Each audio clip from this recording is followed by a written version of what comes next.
Hey everyone and welcome. Today we're unpacking an absolutely profound blueprint for youth awakening, and it's drawn directly from the life and legacy of one of history's most formidable figures.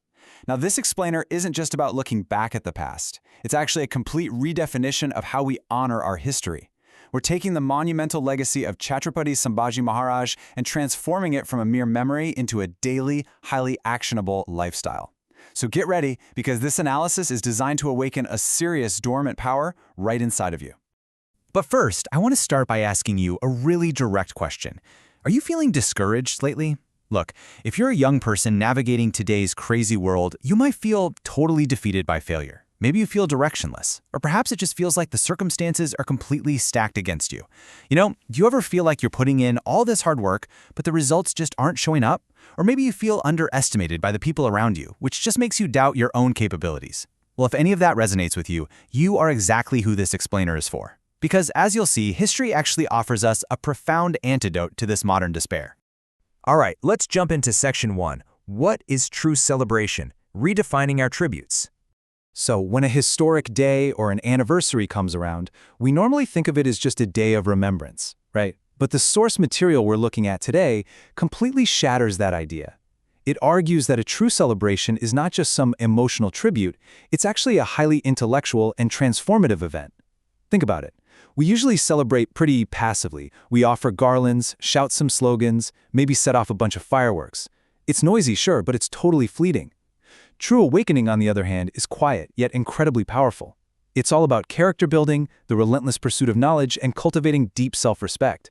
Honestly, if a young person starts studying today, or finally begins exercising, or if even a single discouraged youth finds hope, that is the only real way to celebrate a historical legacy.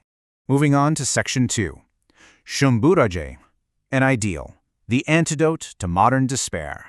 And this brings us to the core inspiration of our explainer, Chhatrapati Sambhaji Maharaj, who is often referred to affectionately as Sambhaji. Now, we aren't just looking at him as some king from the 17th century. We're looking at him as an ultimate, timeless ideal.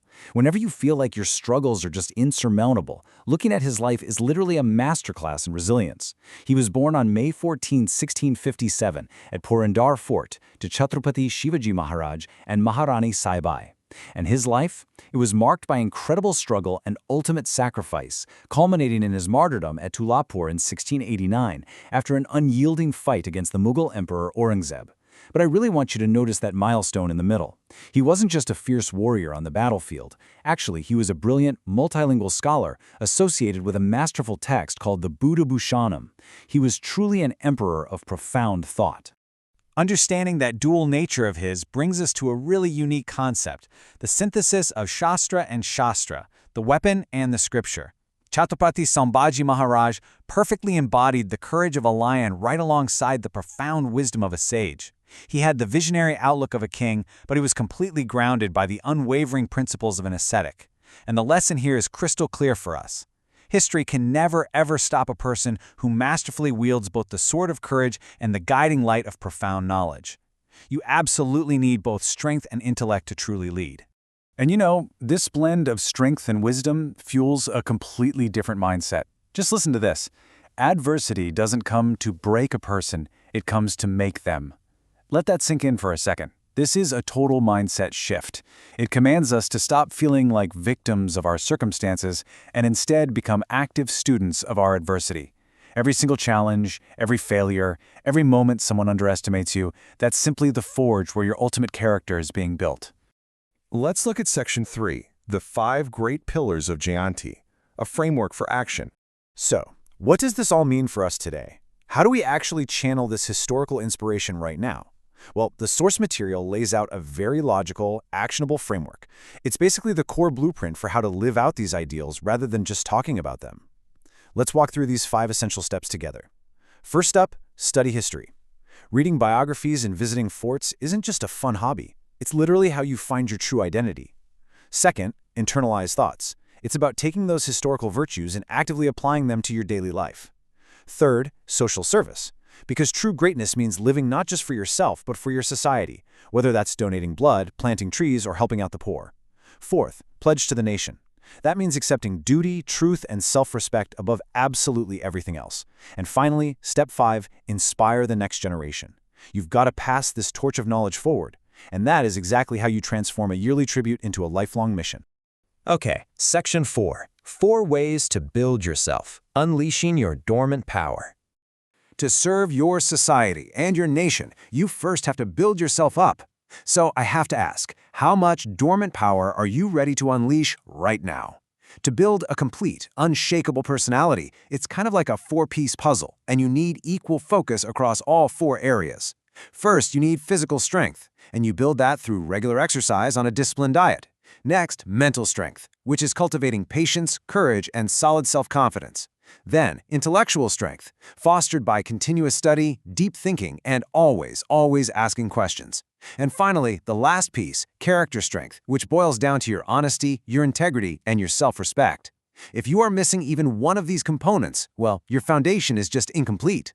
Now, here is exactly how you practically apply this today. In the digital world, you don't need a physical battlefield. Your actions are making informative videos, starting podcasts, sharing fact-based posts, and fighting all that misinformation out there. In the realm of social work, your actions are things like blood donation, planting trees, and donating books to those in need. And in your own personal routine, it comes down to daily study, maintaining a highly disciplined schedule, and hitting that regular physical exercise. You see, you are essentially using modern tools to execute powerful historical ideals. And that brings us to our final section, Awaken the new Sambhaji. Stop accepting mediocrity. Everything we've discussed today, the history, the pillars, those personal strengths, it all leads to this singular, passionate call to action. It is time to rise up. It is time to absolutely stop accepting mediocrity in your life, in your habits, and in your goals. I want you to really realize this. Your smartphone is just a tool, but your thoughts are your true weapon. You might feel like you don't have a lot of resources, but you have time, you have youthful energy, and you have dreams. That is your army. You are not a victim of your circumstances. You are fully equipped right now, in this very moment, to be the architect of your own future. You've got the sword of thought, the shield of hard work, and the burning flame of ambition. So it's time to take what the source refers to as the Mahasankalp, the grand pledge.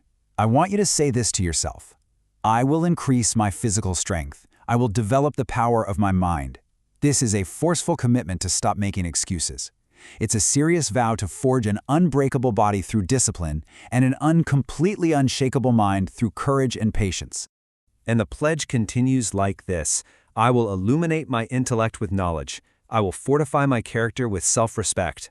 This right here is the fierce commitment to lifelong learning. It is the promise to dedicate your life to higher goals, to your society, and to the nation, ensuring that your character remains absolutely uncompromised no matter what. And we conclude with this ultimate provocative challenge. I will awaken the new Sambhaji within me. Man, what an incredibly powerful way to summarize this entire blueprint. The true leadership we desperately need today, that perfect blend of wisdom, courage, self-respect, and principles, it isn't just stuck in the history books. It is waiting to be unlocked right inside of you. So my final question to you as we wrap up this explainer is this. Are you ready to ignite that flame today and finally become the architect of your own future? Thank you so much for joining me, and I really hope you leave here today ready to transform your life.